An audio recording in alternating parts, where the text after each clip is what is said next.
آلہ وأصحابہ وأزواجہ وذریاتہ اجمعین۔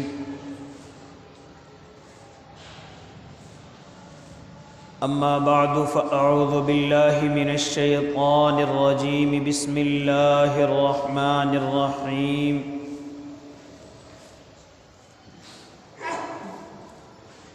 وما ارسلناک الا رحمة للعالمین۔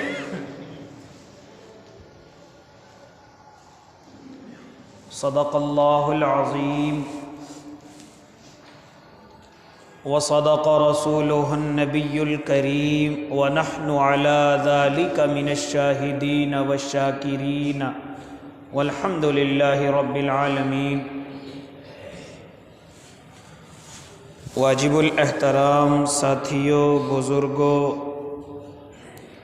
نوجوانوں اور معصوم بچوں اور اپنے گھروں میں سماعت فرمانے والی دینی مائیں اور بہنوں،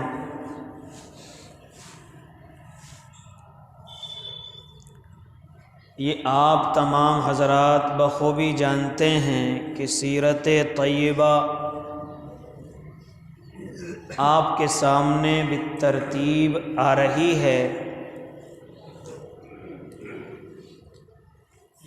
اگرچہ مجھ جیسے ناچیز سے سیرت طیبہ کو آپ کے سامنے لانے کا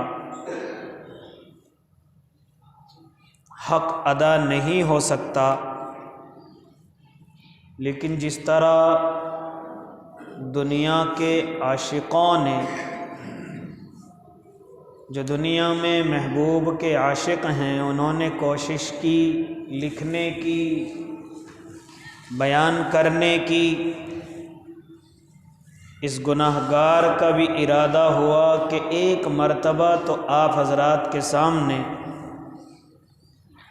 سیرت طیبہ آ جائے، آپ بھی ذوق در ذوق اور شوق کے ساتھ سننے آتے ہیں۔ اللہ ہم سب کو عمل کی توفیق عنایت کر دے۔ بات دراصل آپ حضرات کے سامنے یہ ہو رہی ہے کہ صلح حدیبیہ کی صلح مکمل ہو چکی ہے۔ آپ صلی اللہ علیہ وسلم اس صلح کے پرچے کو لے کر کے مدینۃ المنورہ آئے اور کفار اپنے مکہ میں لے کر کے اس کو چلے گئے۔ یہ صلح اگرچہ ظاہر میں شکست نظر آ رہی تھی، لیکن میرے رب نے اعلان فرمایا، انا فتحنا لک فتحا مبینا۔ اے مسلمانوں، یہ صلح شکست نہیں ہے، بلکہ یہ تمہاری کھلی ہوئی فتح ہے۔ آپ کامیاب ہوں گے اور کامیاب ہو، اس کا اثر بھی نظر آیا کہ لوگ ذوق در ذوق اسلام کے اندر مسلمانوں کو دیکھ کر، ان کی عادتوں کو دیکھ کر، ان کے اخلاق کو دیکھ کر، ان کے معاملات کو دیکھ کر، ان کے کردار کو دیکھ کر اسلام کے اندر داخل ہوتے چلے گئے۔ بڑے بڑے سرداران مکہ اسلام کے اندر آئے، بڑے بڑے طاقتور، بڑے بڑے ہونہار اس فتح کے بعد، اس صلح کے بعد اسلام کے اندر داخل ہوئے۔ اصحاب سیر تو یہاں تک بیان کرتے ہیں کہ حضرت خالد ابن ولید، حضرت ابو العاص وغیرہ جو فاتح ایران کہلائے ہیں، وہ بھی اسی صلح کے بعد دونوں شخصیات اسلام کے اندر آئی۔ تو میرے اور آپ کے آقا محمد عربی صلی اللہ علیہ وسلم مدینۃ المنورہ تشریف لے آئے۔ اب آپس میں صلح ہو چکی ہے۔ جہاں بہت ساری شقیں صلح کی ہیں، ان میں ایک شق یہ بھی ہے کہ اب کم از کم 10 سال تک کوئی لڑائی نہیں ہوگی، کوئی جھگڑا نہیں ہوگا، نہ مکہ کے لوگ مدینہ کے لوگوں پر حملہ کریں گے، نہ مدینے کے لوگ مکے کے لوگوں پر حملہ کریں گے۔ یہ چیز 10 سال تک کے لیے طے ہو گئی۔ اب صحابہ کو سکون مل گیا، میرے اور آپ کے آقا کو بھی سکون آ گیا۔ اب اس مدت میں سکون کا مطلب یہ نہیں کہ ہم چین و سکون سے سو جائیں، بلکہ میرے اور آپ کے آقا جن کے تعلق سے قرآن کہتا ہے وَمَا أَرْسَلْنَاكَ إِلَّا رَحْمَةً لِلْعَالَمِينَ، ہم نے آپ کو تمام عالموں کے لیے رحمت بنا کر کے بھیجا۔ آپ صرف مکے کے نبی نہیں ہیں، آپ صرف مدینے کے نبی نہیں ہیں۔ اگر مکے والوں سے یہ صلح ہو گئی کہ اب لڑائی جھگڑا نہیں ہوگا، اللہ کے نبی ابھی تو پوری دنیا باقی ہے، وہاں تک کام کا پہنچانا باقی ہے۔ خالی آپ مکے کے نبی تھوڑی نہ ہیں، خالی آپ مدینے کے نبی تھوڑی نہ ہیں، بلکہ آپ تو پوری دنیا کے لیے نبی بنا کر کے بھیجے گئے اور قیامت تک کے لیے نبی بنا کر کے بھیجے گئے۔ اس لیے میرے نبی اور ان کے صحابی اور پھر ان کے امتی اس سکون کے اندر نہ بیٹھیں کہ ہمارا کوئی کام نہیں ہے، ہماری کوئی ذمہ داری نہیں ہے، بلکہ ہر امتی کی ذمہ داری قیامت تک کی ہے کہ وہ دوسرے امتیوں کو اور بالخصوص دوسرے اللہ کے بندوں کو دین کی دعوت کو پہنچائیں، اسلام کی دعوت کو پہنچائیں، قرآن کی دعوت کو پہنچائیں۔ یہ سونا اس امت کے لیے نہیں ہے، سونا تو جنت کی تیاری کے لیے ہے۔ آپ اس دنیا میں محنت کریں گے جنت میں جا کر کے خوب سونا، لیکن اگر آپ امتی ہیں تو یہ دنیا آپ کے لیے آرام کی جگہ نہیں ہے، یہ دنیا آپ کے لیے محنت کی جگہ ہے۔ کبھی میدانوں میں، کبھی گلیاروں میں، کبھی قلعوں میں، کبھی شہروں میں، کبھی گاؤں میں۔ یہ ذمہ داری نبی کی بھی ہے، ان کے بعد صحابہ کی بھی ہے، اور قیامت تک جتنے اللہ اور اس کے نبی کو ماننے والے ہیں یہ سب کی ذمہ داری ہے۔ اس لیے علامہ اقبال رحمۃ اللہ علیہ فرماتے تھے وقت فرصت ہے کہاں، کام ابھی باقی ہے، نور توحید کا اتمام ابھی باقی ہے۔ فرصت نہیں ہے امتی کے لیے، سکون نہیں ہے امتی کے لیے۔ اس لیے معزز سامعین نظام، یہ 10 سال تک کے لیے لڑائی کو روک دیا گیا، اب اس جھگڑے کو روک دیا گیا، اور اب 10 سال تک کے لیے کوئی لڑائی اور کوئی جھگڑا اب نہ مکے والے مدینے کے ساتھ کریں گے، نہ مدینے والے مکہ کے ساتھ کریں گے۔ لیکن یہ موقع میرے اور آپ کے آقا کو ملا، اس موقع کو میرے آپ کے آقا نے غنیمت سمجھا، اور اس موقع میں میرے آپ کے آقا نے ارشاد فرمایا، تمام صحابہ کو اکٹھا کیا، تمام لوگوں کو جمع کیا کہ میری دعوت صرف مکے کے لیے نہیں، میری دعوت صرف مدینے کے لیے نہیں، بلکہ اب میں مکے والوں سے چونکہ فرصت میں ہوں تو اب میری ذمہ داری ہے کہ میں پوری دنیا کے بادشاہوں میں دین کی دعوت کا اعلان کروں، میں پوری دنیا کے بادشاہوں پر اپنی دین کی اس دعوت کے پیغام کو پہنچاؤں۔ چنانچہ اسی تعلق سے میرے اور آپ کے آقا نے تمام صحابہ کو اکٹھا کیا۔ ایھا الناس، او لوگو، مجھے پوری دنیا کے لیے رحمت بنا کر کے بھیجا گیا، اب میں تمہاری ذمہ داری لگاؤں گا کہ تم میرے خطوط کو لے کر کے جتنے بھی دنیا کے بادشاہ ہیں ان بادشاہوں کے دربار میں تم میرے خطوط کو لے کر کے جاؤ گے، ان خطوط کے اندر دین کی دعوت ہوگی، ان خطوط کے اندر اللہ رب العزت کا پیغام ہوگا جو دنیا کے بادشاہوں کے لیے ہوگا۔ اور یاد رکھنا، حضرت عیسیٰ کے حواریوں کی طرح نہ کر دینا کہ اگر قریب جانے کے لیے کہا تو وہ مان گئے اور جب دور جانے کے لیے کہا گیا تو بوجھل ہو کر کے بیٹھ گئے، ہاں یہ کہتے ہوئے کہ یہ ہمارا کام نہیں ہے۔ اس طرح سے نہ کرنا۔ جب اللہ کے نبی کی آواز سنی ہے، او اللہ کے بندو، یہ صحابہ کرام کی جماعت تھی جو اللہ کے نبی کے اشارے پر اپنی گردنیں تک کٹوانے کے لیے تیار تھے۔ سفر کرنا ان کے لیے کوئی مشکل نہیں تھا، دین کی دعوت کو لے جانا کسی اسلام کے دشمن کے پاس کوئی مشکل نہیں تھا۔ اس لیے تمام صحابہ یک زبان ہوئے، اے اللہ کے نبی آپ ہمیں حکم کیجئے، آپ دنیا کے آخری کونے پر بھی جانے کے لیے کہیں گے، ہم ہنسی خوشی اس کو اپنے لیے باعث رحمت سمجھیں گے، آپ ہمیں حکم دیجئے۔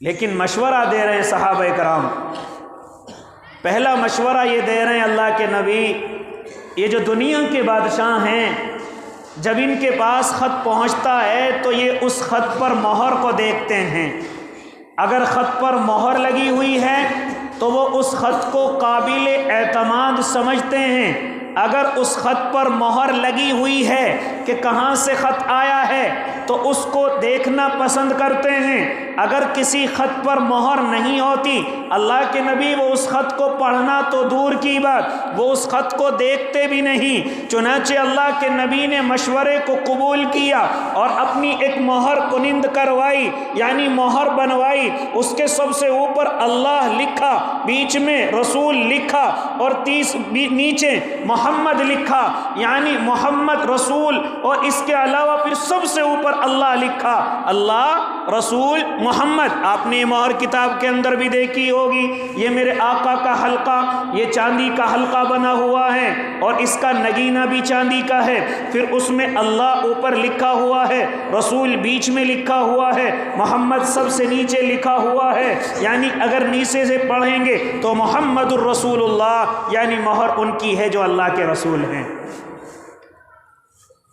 یہ آپ نے انگوٹھی میں فٹ کروائی ہے۔ یہاں سے مجھے اور آپ کو اجازت ملتی ہے کہ مرد اگر چاہے تو آدھے تولے کی چاندی پہن سکتا ہے، اس کی انگوٹھی بنا کر کے پہن سکتا ہے، لیکن اس کے علاوہ جو آج کل کے نوجوان ہیں، یاد رکھنا، جو سونے کی چین کو پہنے رہتے ہیں یا کان میں یہ الٹی سیدھی چیزیں ڈال کر کے رکھتے ہیں، بغیر مجبوری کے بالکل ناجائز اور حرام ہیں۔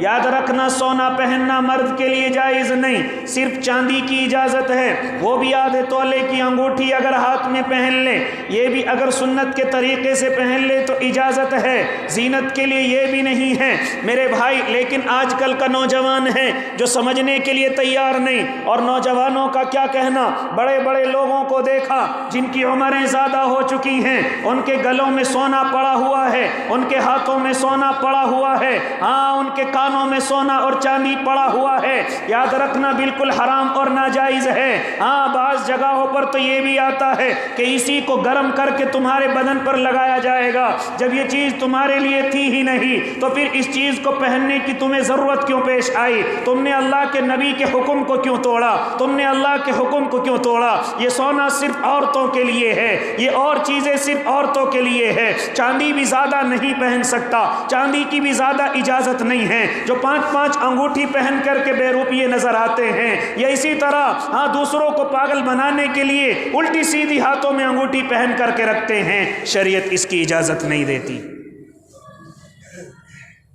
صرف آدھے تولے کی اجازت ہے، مرد آدھے تولے کی انگوٹھی پہن سکتا ہے۔ اس کے علاوہ ہم نے بہت سارے لوگوں کو دیکھا، یہ طریقے غلط ہیں۔ بعض کو دیکھا کہ اس نگینے میں فلاں بزرگ کی اثر ہے، فلاں بزرگ کے دربار سے آیا ہے، فلاں بزرگ کے یہاں سے آیا ہے۔ یہ کہاں کی بے وقوفی ہے؟ یہ کہاں سے ہم نے بے وقوفی سیکھی ہے؟ شریعت میں تو اس کی اجازت نہیں ملتی، شریعت میں تو مجھے اور آپ کو کہیں بھی نظر نہیں آتا، لیکن یہ کہاں سے ہم لوگوں نے سیکھ لیا؟ اس لیے میرے بھائی، اگر تمہیں کوئی زیادہ انگوٹھی پہننے والا نظر آئے اور آپ سے کہے کہ میں اللہ کے نبی کا عاشق ہوں، وہ جھوٹا ہے، وہ مکار ہے۔ انگوٹھی انگوٹھیوں میں اللہ کے نبی کی اللہ کے نبی کی اطاعت نہیں ہے۔ اللہ کے نبی نے صرف ایک انگوٹھی، وہ بھی بدرجہ مجبوری، کہ آپ مہر لگایا کرتے تھے۔ آپ جو خط بادشاہاں نے دنیا کو بھیجتے تھے ان پر خط پر مہر لگا کر کے بھیجتے تھے۔ صرف ایک انگوٹھی کی اجازت ہے، وہ بھی چاندی کی، اس کے علاوہ سونا بھی مرد کے لیے حرام ہے۔ پیتل اور اس طرح تانبا اور پتہ نہیں جتنی بھی دھاتیں ہیں، کسی بھی دھات کی اجازت مردوں کے لیے نہیں ہے۔ ہاں اگر کوئی انگوٹھی کے بیچ میں ہیرا رکھوانا چاہے تو اس کو اجازت رکھوا سکتا ہے۔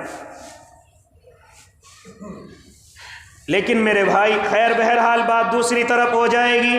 میرے اور آپ کے آقا نے یہ مہر بنوائی، اس میں سب سے اوپر اللہ کا نام لکھا، بیچ میں رسول کا نام لکھا اور سب سے نیچے محمد کا نام لکھا۔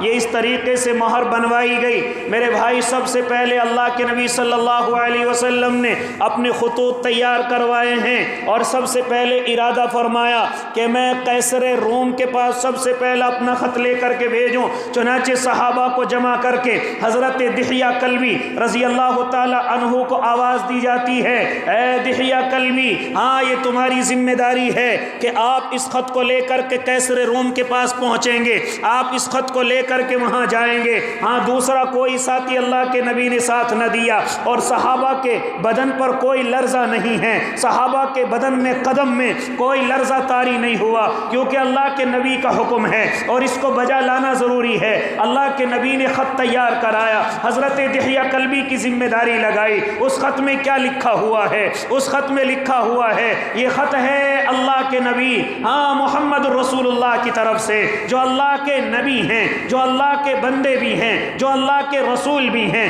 چنانچہ یہ خط ان کی طرف سے شاہ روم کے لیے ہے، جو روم کا بادشاہ ہے۔ روم کے بادشاہ کو قیصر کہا جاتا ہے، یعنی جتنے لوگ عیسائی کہلاتے ہیں وہ سب قیصر روم یعنی قیصر کے حصے میں آتے ہیں، قیصر کے نیچے یہ پوری زندگی گزارتے ہیں۔ یہ روم کا جو بادشاہ کہلاتا ہے اس کو قیصر کہا جاتا ہے۔ قیصر کسی کا نام نہیں ہے، قیصر کسی ایک آدمی کا نام نہیں ہے، بلکہ جو روم کا بادشاہ ہوتا تھا اس کو قیصر کہا جاتا تھا۔ جو روم کا بادشاہ ہوتا تھا اس کو قیصر، اس وقت میں دو ہی سپر پاور طاقتیں تھی، ایک قیصر کی اور دوسرے کسریٰ کی۔ جو قیصر ہیں وہ عیسائی حضرت عیسیٰ کو ماننے والے تھے، اور جو کسریٰ ہیں وہ آگ کے پجاری تھے، یعنی آگ کو اپنا معبود مانتے تھے، جو ایران کے اندر بستے تھے، فارس جس کو کہا جاتا تھا۔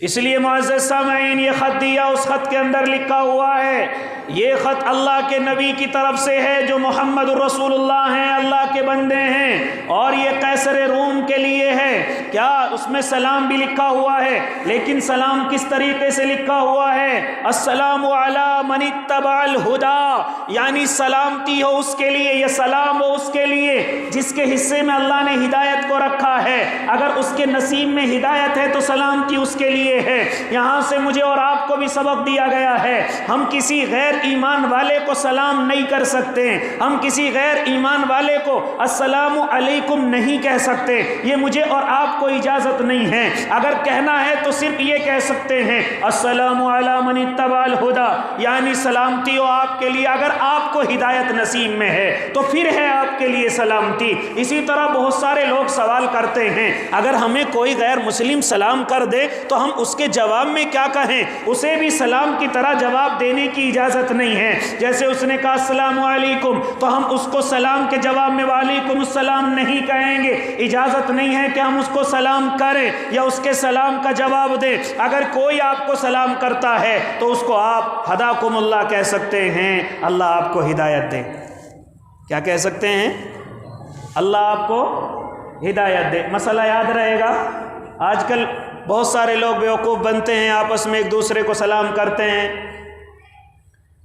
ایک دوسرے کو سلام صرف مسلمان کو جائز ہے، غیر کو جائز نہیں ہے۔ اگر وہ سلام بھی کرتا ہے تو اس کا جواب دینا بھی جائز نہیں ہے۔ آداب کہہ سکتے ہیں، اس کے علاوہ جو ہم نے صرف دوسروں کی یہ نیتی اپنا رکھی ہیں کہ اگر وہ تمہیں نمستے کہتا ہے تو تم بھی کہتے ہو، وہ نمسکار کہتا ہے تو تم بھی کہتے ہو، یہ بالکل ناجائز اور حرام ہے، یہ شرک تک آپ کو پہنچا دیتا ہے، یہ اللہ کے علاوہ دوسرے کے سامنے آپ کو جھکانے کے لیے کہتا ہے، یعنی ہم آپ کے سامنے جھکتے ہیں، ہم آپ کو جھک کر کے آداب سلام کرتے ہیں، ان نمستے ان نمسکار کا مطلب یہی ہوتا ہے۔ مسلمان کو اجازت نہیں ہے کہ کسی غیر کو اس طرح سے کہے، لیکن میں اور آپ نہیں سمجھتے، ہم تو دوستیاں بڑھاتے ہیں چاہے دین کا جنازہ نکل جائے، ہم تو سامنے والے کے غلام ہیں چاہے دین کا جنازہ نکل جائے، ہم تو سامنے والا کرسی پہ بیٹھا ہوا ہے اسے خوش کرنا چاہتے ہیں چاہے اللہ ناراض ہو جائے۔ یہی عادت میری اور آپ کی ہو چکی ہے۔ زیادہ تر وہ کام کرنے والے لوگ جہاں مزدوری کرتے ہیں وہاں سے انہیں 2 پیسے ملتے ہیں، صرف ان 2 پیسوں کے لالچ میں ان کو نمستے اور نمسکار چل رہا ہے، ناجائز ہے، بالکل حرام ہے۔ یہ بات میری اور آپ کی سمجھ کیوں نہیں آتی؟ میں اور آپ اس چیز کو کیوں نہیں سمجھتے؟ ارے پیسہ ملے نہ ملے لیکن دین تو باقی رہے، پیسہ ملے نہ ملے لیکن اللہ تو ہمارا راضی رہے، لیکن میں اور آپ اس چیز کا خیال نہیں کر سکتے۔ اس لیے میرے بھائی سلام کرنا ہے اس آدمی کو، لیکن ساتھ میں یہ بھی قید لگانی ہے کہ اللہ اگر تجھے ہدایت دے گا تب ہے سلام کی، ورنہ میرا سلام اتنا آسان نہیں ہے کہ میں کسی کو بھی کر دوں۔ اس لیے موبائل کا بھی یہی قاعدہ قانون ہے، اگر کوئی نیا نمبر آ رہا ہے تو آپ پہلے اس پر جی کہیں، اگر سلام کی عادت ہے تو زیادہ سلام نہ کریں، پہلے آپ اس کو معلوم کر لیں آپ کون ہیں، اگر مسلم ہیں تو سلام کریں، آپ جانتے ہیں کہ جس کو میں فون کر رہا ہوں مسلم ہے، سلام کریں۔ ویسے آپ عزت میں کسی کے آداب عرض کر سکتے ہیں، اس کو آداب کہہ سکتے ہیں، یہ آپ کو اجازت ہے، ایسا بھی نہیں کہ آپ جا کر کے اس سے ڈانٹ ڈپٹ شروع کر دیں، نہیں، بلکہ ادب سکھاتا ہے اسلام، آپ اس کو آداب کہہ سکتے ہیں یا بھائی جان بھائی صاحب کہہ سکتے ہیں، لیکن ضروری نہیں ہے کہ آپ نمستے اور نمسکار کریں جس سے آپ کے دین کا جنازہ نکل جائے۔ اس لیے معزز سامعین نظام، اللہ کے نبی صلی اللہ علیہ وسلم نے یہ خط لکھا اور خط لکھ کر کے آگے ارشاد فرمایا، السلام علی من اتبع الہدی، سلامتی ہو اگر تمہیں اللہ نے ہدایت دی ہے، اگر تمہارے نصیب میں اللہ نے ہدایت رکھ رکھی ہے۔ پھر اس کے بعد دعوت شروع ہوتی ہے، یہ دعوت اللہ کے نبی صلی اللہ علیہ وسلم کی طرف سے ہے، اے شاہ قیصر، اے شاہ روم، اللہ کی طرف آ جا، اللہ کی طرف آ جا، سلامتی میں رہے گا اور سلامت رہے گا۔ چنانچہ اللہ کے علاوہ کسی اور کو پوجنا بند کر دے، اللہ کے علاوہ کسی اور کو اپنا معبود ماننا بند کر دے، یہ اس طرح کا خط لکھا ہوا ہے، اس طرح کا مفہوم ہے۔ ورنہ ساتھ میں یہ بھی لکھا ہوا ہے کہ اگر تو نے اللہ کو نہ مانا اور تیری وجہ سے تیری رعایا اللہ کو نہیں مانتی ہے تو تمام رعایا کا گناہ تیرے اوپر بھی ہوگا۔ یعنی ذمہ دار کی ذمہ داری یہی ہوتی ہے کہ اگر ذمہ دار کوئی گناہ کرتا ہے اور اس کے نیچے رہنے والے بھی وہی گناہ کر رہے ہیں تو تمام کے تمام کا گناہ اسی کے سر پر پڑتا ہے۔ اس لیے اللہ کے نبی ارشاد فرماتے ہیں کہ اگر تو ایمان نہ لایا، اگر تو نے اسلام قبول نہ کیا تو تمام رعایا کا گناہ تیرے سر پر ہوگا جو اللہ کو نہیں مانتی ہوگی۔ حضرت دحیہ کلبی کو یہ خط دیا گیا، حضرت دحیہ کلبی رضی اللہ تعالیٰ عنہ اس خط کو لے کر روم میں پہنچے ہیں۔ اس وقت میں روم کا بادشاہ وہ ایک جگہ فتح حاصل کر چکا ہے، اس فتح کے شکریہ میں بیت المقدس آیا ہوا ہے۔ امیر بصرہ کے توسط سے حضرت دحیہ کلبی قیصر روم کے پاس پہنچتے ہیں، جا کر کے وہاں کہتے ہیں کہ میں عرب سے آیا ہوں اور مجھے فلاں شخصیت نے بھیجا ہے۔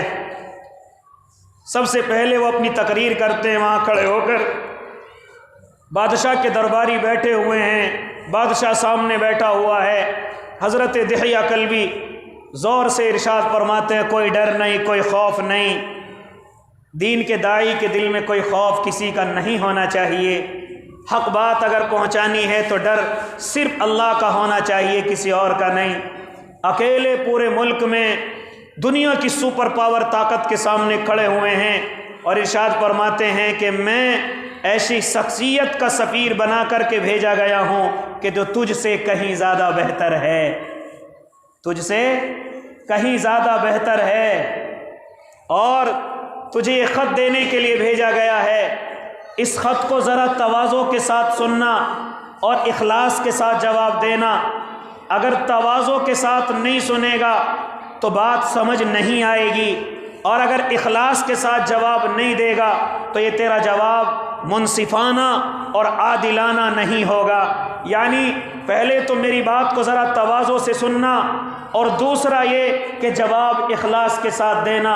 یہ دونوں باتیں شاہ قیصر کے سامنے رکھی ہیں، شاہ روم کے سامنے رکھی ہیں۔ پہلی یہ کہ میرے خط کو ذرا تواضع کے ساتھ سننا، خاموشی کے ساتھ سننا، عزت کے ساتھ سننا، اور جب سن چکا ہو تو پھر عزت کے ساتھ اخلاص کے ساتھ جواب دینا، دباؤ میں آ کر جواب مت دینا۔ یہ دونوں باتیں حضرت دحیہ کلبی رضی اللہ تعالی عنہ نے شاہ روم کے سامنے رکھی ہے۔ چنانچہ وہ عزت کے ساتھ بیٹھ گیا، پھر اس کے بعد کہا فرمائیے کیا کہنا چاہتے ہو؟ چنانچہ حضرت دحیہ کلبی سب سے پہلا سوال کرتے ہیں کیا تم حضرت عیسیٰ ابن مریم کو مانتے ہیں؟ چنانچہ وہ بادشاہ کہتا ہے ہاں ہم عیسیٰ ابن مریم کو مانتے ہیں۔ کیا وہ حضرت عیسیٰ نماز پڑھا کرتے تھے؟ وہ کہتا ہے ہاں وہ نماز پڑھا کرتے تھے۔ پھر حضرت دحیہ کلبی فرماتے ہیں کہ وہ کس ذات کی نماز پڑھتے تھے؟ ہم اسی ذات کی طرف تمہیں بلانے آئے ہیں، اسی اللہ کی طرف تمہیں بلانے آئے ہیں، ہاں اس کے ساتھ کسی کو شریک نہ کریے گا، اس کے علاوہ آپس میں کسی کو معبود نہ مانیے گا۔ ہاں اگر تم یہ اللہ کی طرف آ جاتے ہو، کلمے کو قبول کر لیتے ہو، دین کو قبول کر لیتے ہو، تو اللہ تمہیں سلامتی عطا کرے گا، اللہ تمہیں دنیا میں بھی کامیابی دے گا، اللہ تمہیں آخرت میں بھی کامیابی دے گا، دونوں جہانوں کے اندر تم کامیاب ہو جاؤ گے۔ اور اگر تم نے میری بات کو نہ مانا، اگر تم نے میری بات کو نہ مانا تو دنیا میں چاہے تم سو کرو لیکن آخرت میں تمہارا کوئی حصہ نہیں ہے۔ یہ مکالمہ ہو رہا ہے، تھوڑی دیر سوچ رہا ہے، اس کے بعد کہتا ہے اے محمد الرسول اللہ کے سفیر، مجھے کل تک کی مہلت دے دو، میں تمہیں کل میں جواب دوں گا۔ چنانچہ یہ کہہ کر حضرت دحیہ کلبی ان کے محل سے باہر آ جاتے ہیں۔ اللہ کے نبی کا اس نے وہ خط لیا ہے، جو راوی بیان کرتا ہے کہ اس نے وہ خط لیا اور اس کو چوما، یہ نہیں کہ اس کی بے عزتی کی ہو، بلکہ اس خط کو اس نے چوما اور چوم کر کے اچھے قلمدان کے اندر اس کو رکھ دیا۔ بہرحال حضرت دحیہ کلبی باہر آ گئے، بادشاہ نے اس خط کو لیا اور سب سے پہلے اپنے ایک بڑے عالم کے پاس اس کو بھیجا، اس کو بھیج کر کے اس سے دریافت کیا کہ جس کا نام زناتر ہے، اس کے پاس اس نے وہ خط لکھ کر کے بھیجا ہے کہ ایسے ایسے یہ خط میرے پاس کہیں سے آیا ہے، عرب کی سرزمین سے کوئی سفیر لے کر کے آیا ہے۔ چنانچہ جب اس کے عالم نے اس کو دیکھا، کہا کہ اللہ کے نبی کا خط ہے، اور یقیناً یہ وہی نبی ہے جس کا ہم انتظار کر رہے ہیں، یقیناً یہ وہی نبی ہیں کہ جس کو ہم محمد الرسول اللہ کہتے ہیں، جس کو حضرت عیسیٰ نے بشارت دی ہے، حضرت موسیٰ نے بھی اس کا ذکر کیا ہے، لہٰذا یہ نبی واقعی نبی ہیں۔ لہٰذا یہ خط جیسے ہی بادشاہ کے دربار میں پہنچا اور پھر دوبارہ سے اس کو یہ معلوم ہو گیا کہ میرے عالم نے بھی یہ بات کہہ دی ہے کہ خط واقعی سچا ہے اور سچے نبی کا ہے۔ چنانچہ اس نے اپنی تمام رعایا کو بلایا، اپنے تمام درباریوں کو بلایا، اور بلانے کے بعد کہا کہ میں تمہیں ایک خیر کی بات بتلانا چاہتا ہوں۔ وہ خیر کی بات کیا ہے؟ اور لوگوں، جس نبی کا ہم انتظار کر رہے تھے، جس کا ذکر ہماری کتابوں کے اندر موجود تھا، وہ نبی اس زمین پر آ چکا ہے۔ لہٰذا ہماری خیریت اسی میں ہے کہ ہم اس نبی کو قبول کر لیں، اس کی دعوت کو قبول کر لیں، اس پر ایمان لے کر کے آ جائیں۔ چنانچہ جیسے ہی شاہ روم نے یہ تقریر کی ہے، تمام لوگ آگ بگولا ہو گئے، دروازے کی طرف بھاگتے ہیں۔ بادشاہ نے دروازے پہلے ہی بند کروا رکھے ہیں، لیکن جیسے دروازے کی طرف بھاگے، بادشاہ نے یہ بھانپ لیا کہ ان میں اضطراب پیدا ہو گیا ہے، ان میں غصہ پیدا ہو گیا ہے۔ لہٰذا اس نے اپنی بات کو واپس لیا اور کہا میں تو تم سے صرف مذاقاً یہ بات کہہ رہا تھا، اور میں تو تمہیں جانچ رہا تھا کہ تمہارا ایمان حضرت عیسیٰ پر کتنا مضبوط ہے، لہٰذا تم جانچ میں مضبوط نکلے ہو۔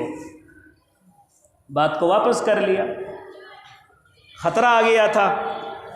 چنانچہ جب دیکھا کہ میری رعایا ماننے کے لیے تیار نہیں، حضرت دحیہ کلبی رضی اللہ تعالیٰ عنہ کو تنہائی میں بلایا اور بلا کر کے کہا اے اللہ کے نبی کے سفیر، میں ان نبی کو بھی سچ مانتا ہوں، میں اس خط کو بھی سچ مانتا ہوں، لیکن اگر میں نے اپنی رعایا کے سامنے اظہار کر دیا تو یہ مجھے قتل کر ڈالیں گے اور میری سلطنت بھی چھین لیں گے، مجھے قتل کر ڈالیں گے اور میری سلطنت کو بھی چھین لیں گے۔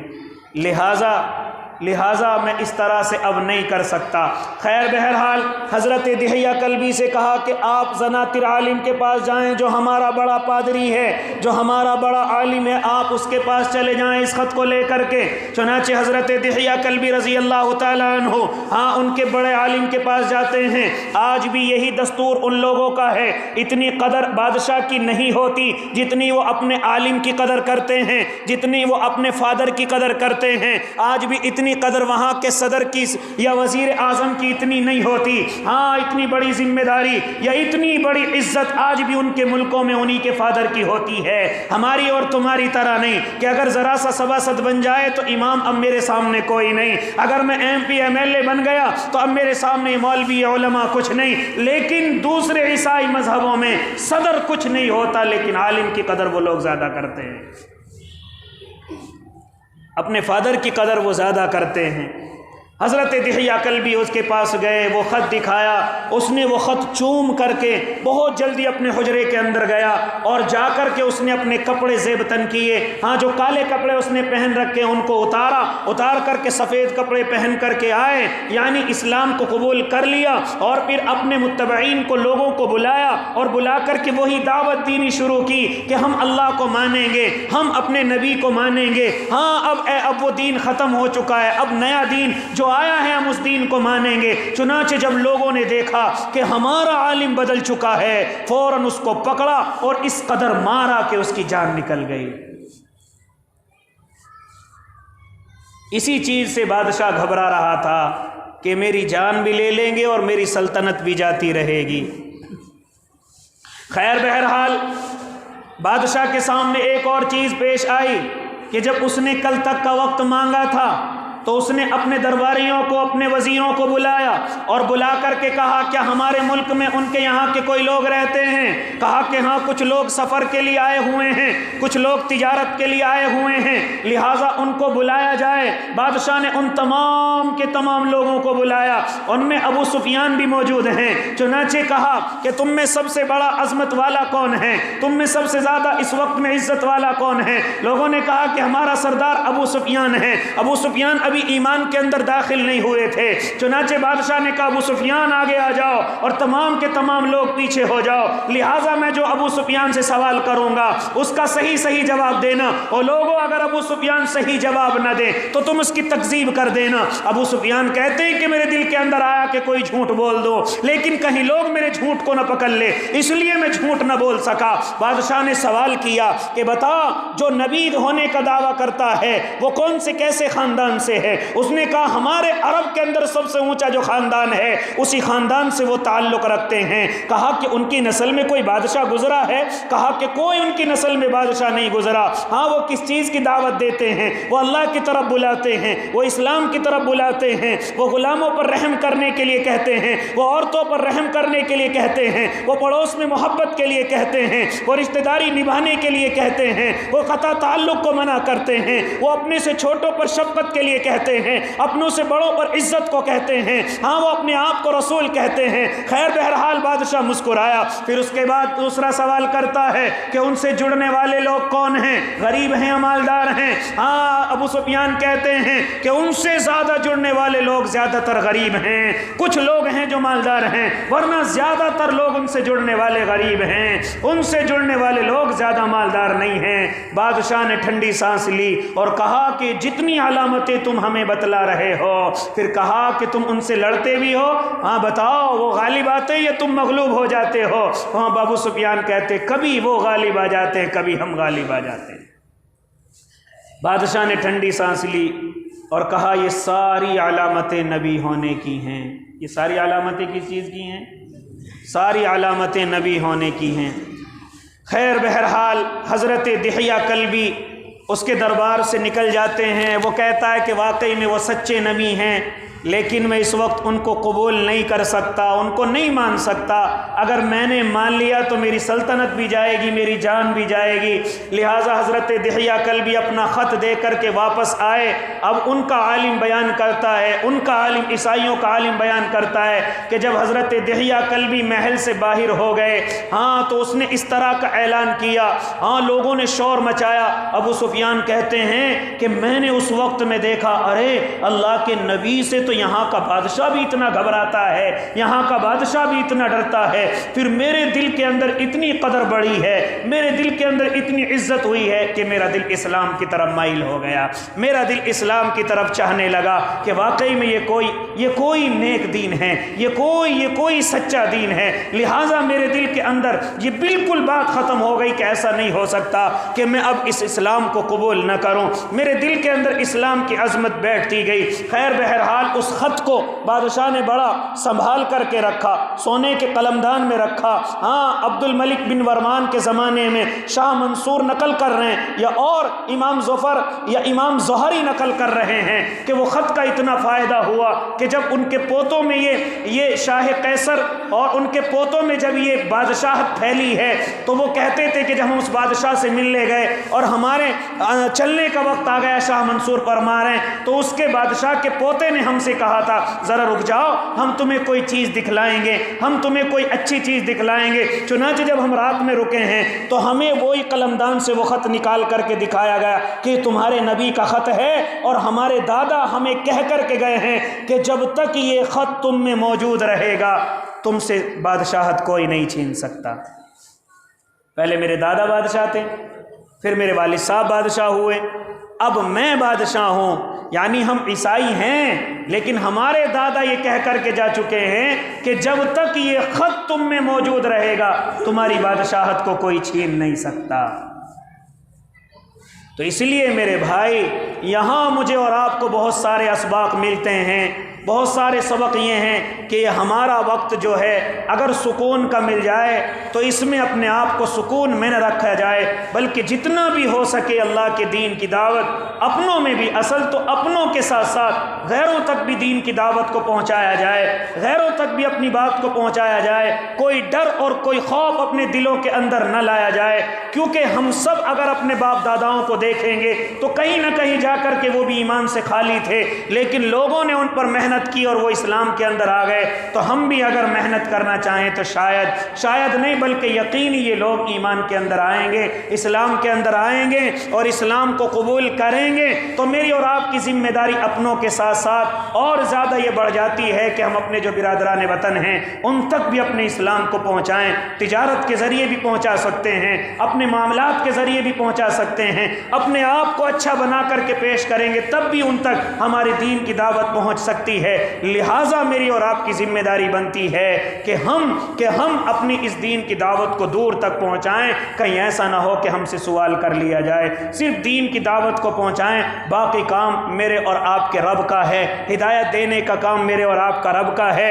یہاں میرا اور آپ کا کام تو صرف پہنچانا ہے اور اس کے بعد ذمہ داری ختم ہے، اللہ جس کو چاہے گا ہدایت دے گا۔ تو یہ اب سیرت طیبہ کے عنوان سے پہلا خط شاہ قیصر روم کے پاس پہنچا ہے، شاہ روم کے پاس پہنچا ہے، اس کی روداد آپ کے سامنے آئی ہے۔ انشاءاللہ اور بھی خطوط اور صحابہ لے کر کے دوسروں کے پاس گئے ہیں، دوسرے بادشاہوں کے پاس گئے ہیں، ان کی تکمیل بھی انشاءاللہ آپ کے سامنے آئے گی۔ اللہ مجھے اور آپ کو سیرت طیبہ کو سننے اور اس پر عمل کرنے کی توفیق عنایت فرما دے، آمین۔ وآخر دعواہم الحمدللہ۔